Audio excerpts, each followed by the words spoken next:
नमस्कार दोस्तों, आप सभी का स्वागत है।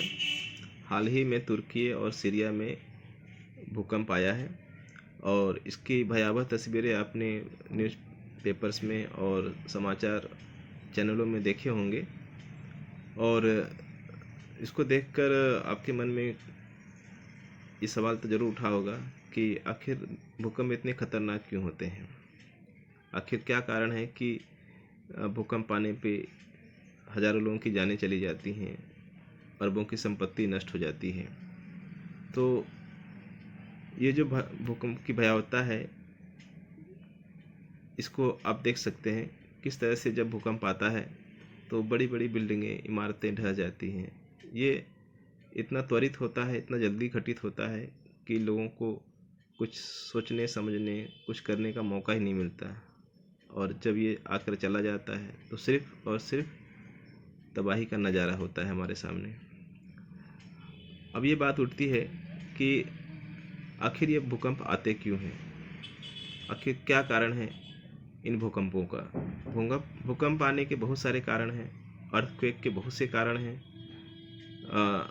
कुछ छोटे तो कुछ बड़े कारण हैं, लेकिन सबसे बड़ा कारण जो है वो है पृथ्वी की प्लेटों का आपस में टकराना।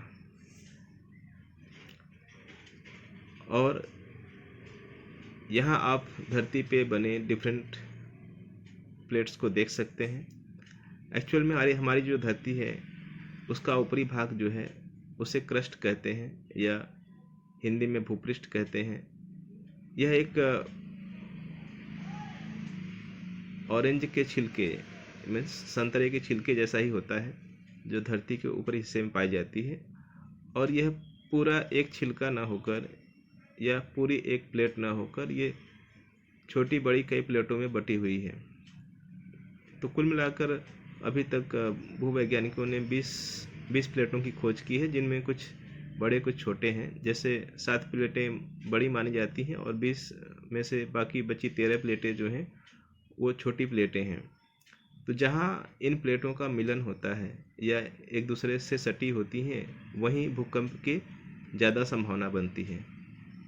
तो जहाँ जहाँ ये हिस्से आप देख रहे हैं कि विश्व के जिन हिस्सों में ये प्लेटें हैं, उन जगहों पर अक्सर भूकंप की घटनाएं होती रहती हैं। अब ये सब कैसे हुआ, धरती पे ये सब प्लेटें कैसी बनी और भूकंप के कारण क्यों बने, इसको हम आगे देखते हैं। आप जानते हैं कि हमारी धरती जो है आज से सैकड़ों करोड़ साल पहले अपनी इस अवस्था में आई।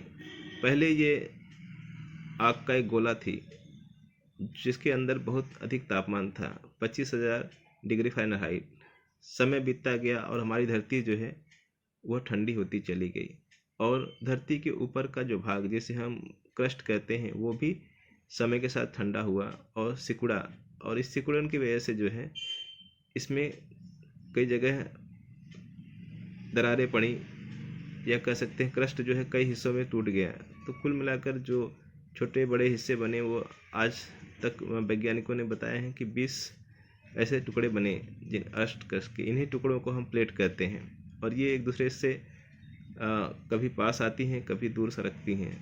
धरती के आंतरिक भाग में जो है मैग्मा होता है, एक गर्म पदार्थ जो तरल रूप में होता है, जो धरती से बाहर आने की कोशिश करता है।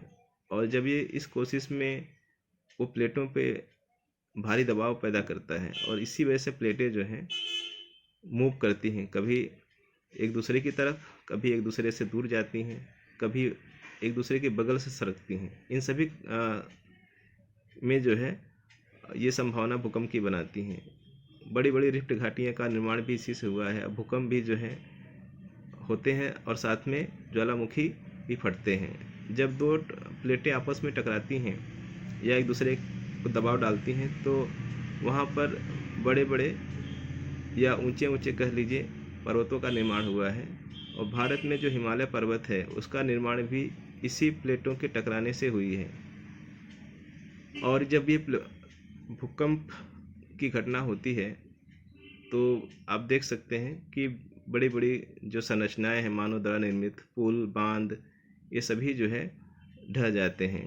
और एक बड़ी समस्या ये है कि जब यह भूकंप समुद्रों के अंदर आता है तो वो एक अलग ही रूप ले लेता है और उसका नाम है सुनामी। और सुनामी और भी जानलेवा है, इसमें लाखों लोग एक साथ मारे जाते हैं। तो इस तरह हमने देखा कि किस तरह से ये भूकंप आते हैं और ये कितना तबाही मचा सकते हैं।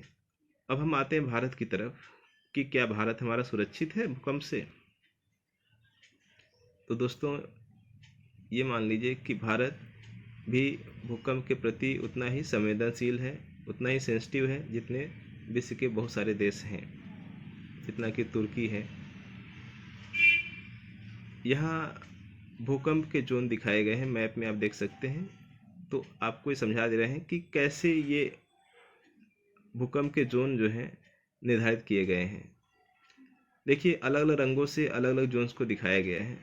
जो सबसे खतरनाक जोन है, सबसे डेंजरस जोन जिसको कह सकते हैं, वो है जोन 5, जिसको पिंक कलर से दिखाया गया है।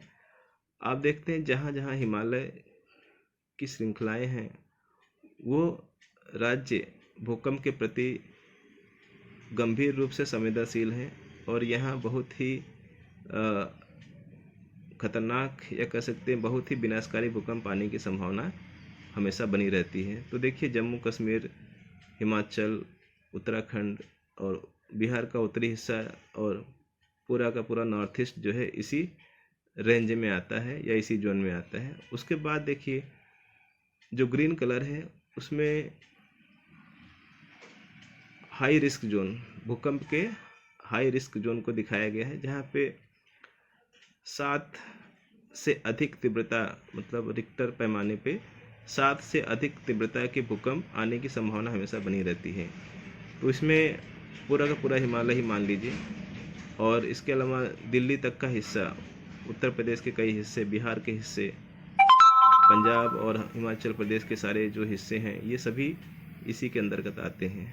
और तीसरा जो जोन है वो आप देख सकते हैं येलो कलर में दिखाया है, देश का एक बड़ा हिस्सा इसके अंतर्गत आता है। यहाँ भी 5 से लेकर 7 रिक्टर स्केल तक के भूकंप आने की संभावना बनी रहती है। तो इसमें अधिकांश उत्तर भारत के कई राज्य जिसमें हरियाणा और उत्तर प्रदेश, बिहार, बंगाल, यहाँ मध्य प्रदेश के कई हिस्से, महाराष्ट्र, गुजरात के हिस्से जो हैं और दक्षिण में भी कई राज्य हैं जो इसके जद में आते हैं। और जो सबसे सुरक्षित माना गया है, जहां भूकंप की संभावनाएं कम बताई गई हैं, वो नीले कलर में दिखाया गया है। ये जोन 1 और 2 है। पहले 5 जोन हुआ करते थे, अब 1 और 2 को मिलाकर एक जोन कर दिया गया है। यहाँ पे माना जाता है कि भूकंप की दृष्टि से कम संवेदनशील होते हैं, यहाँ खतरा कम होता है। लेकिन कई ऐसे भूकंप भी आए हैं इतिहास में कि जो ये बताते हैं कि भारत में कहीं भी कोई हिस्सा भूकंप के प्रति सुरक्षित नहीं है। जैसे कोयना का भूकंप और 93 में आया हुआ लातूर का भूकंप जो है, ये महाराष्ट्र के पठारी हिस्सों में आया था, जो भूकंप सुरक्षित माना जाता है। तो ये हम कह सकते हैं भारत का कोई हिस्सा भूकंप से पूर्णतः सुरक्षित नहीं है, लेकिन सबसे अधिक जो खतरा है वो भारत के उत्तरी और नॉर्थ ईस्ट के जो राज्य हैं वहाँ ज़्यादा खतरा है।